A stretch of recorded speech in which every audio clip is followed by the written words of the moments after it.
Whoa, those were a lot of names. All we wanted to know tonight was Jesus' story. But it was not told to us until the very end. We had to go through all of these names before Matthew, the author of today's gospel, tells us the story of Jesus' nativity. Either Matthew really liked Ancestry.com, or there is something very special about Jesus' genealogy, or Jesus' ancestry, or in other words, his relatives, his family. I think that what Matthew, the author of today's gospel, was trying to do is the following. He was trying to avoid the awkward table conversation at the big Christmas gathering. You know, when you sit next to a relative that you have no idea who they are, but you don't know and you don't want to ask them because it will be rude. Hey, who are you? All you know is that they are somehow related to you, but you don't know how.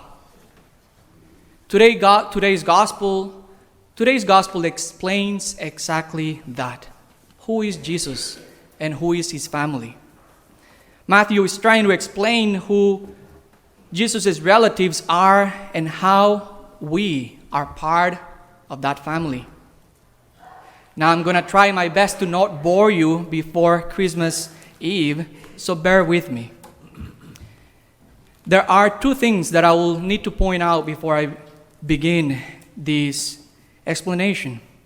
First is today's gospel is a genealogy of Jesus Christ. Or in other words, today's gospel is the ancestry of Jesus. The story of who all of his relatives are and how Jesus came to be born. The second thing that I'll point out is that there is a second genealogy of Jesus that comes from the Gospel of Luke. Luke is another gospel author. And Luke is considered to be a very reliable historian, even by some atheists. In other words, his material is very reliable. Luke, however, in his genealogy, he describes a totally different genealogy from Matthew. Now, I'm going to really try to not bore you. Really try. Luke describes Joseph, the adoptive father of Jesus, as being the son of Heli. But Matthew, on the other hand, which is today's gospel, describes Joseph as being the son of Jacob. So in Luke's Ancestry.com, he tells us that Joseph is the son of Heli, and Matthew tells us that Joseph is the son of Jacob. What on earth is going on? Which one is it? Are the gospels contradicting each other? Who is Jesus' real grandfather? You can imagine yourselves asking all these questions as well in the awkward dinner conversation about your unknown relative. Many theologians and experts have also gathered to ask the same questions. But St. Augustine, a very, very smart saint, St. Augustine, I think, had the best explanation to reconcile these two genealogies. St. Augustine asks, how can someone have two fathers?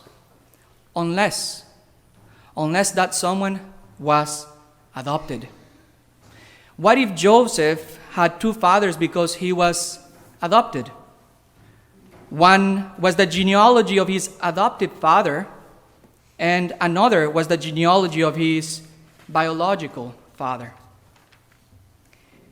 If this is the case, it makes a lot of sense. It makes sense that there will be two different genealogies, two different ancestries for Joseph. One genealogy will be about Joseph's biological father, and the other genealogy will be about Joseph's adoptive father. Today, in today's gospel, we hear about Joseph's biological father. This is very important for us Catholics, for us Christians, for us who believe. Because if Joseph was adopted, it gives deeper meaning to today's gospel. It explains why Joseph was very quick to adopt Jesus as his son. He knew the struggle. He wanted to be there for Jesus.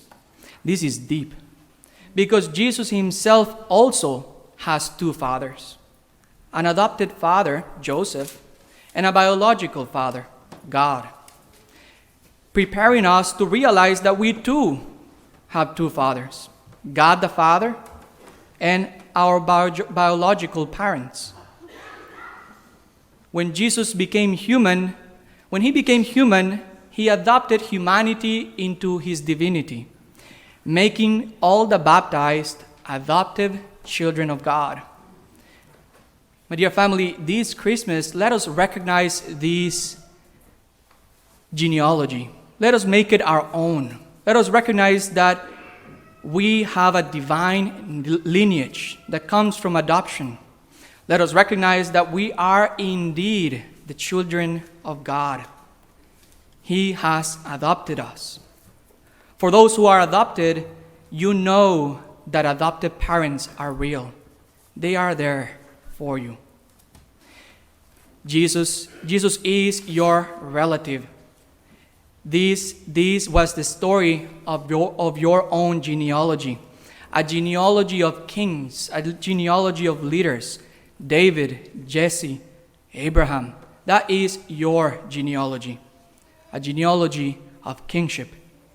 My dear family, you come from that lineage, a divine lineage. You are a child of God. Let us recognize this truth. This Christmas, God, the divine King, is here for you. He knows your struggle. He has adopted you. He'll be there. Be not afraid.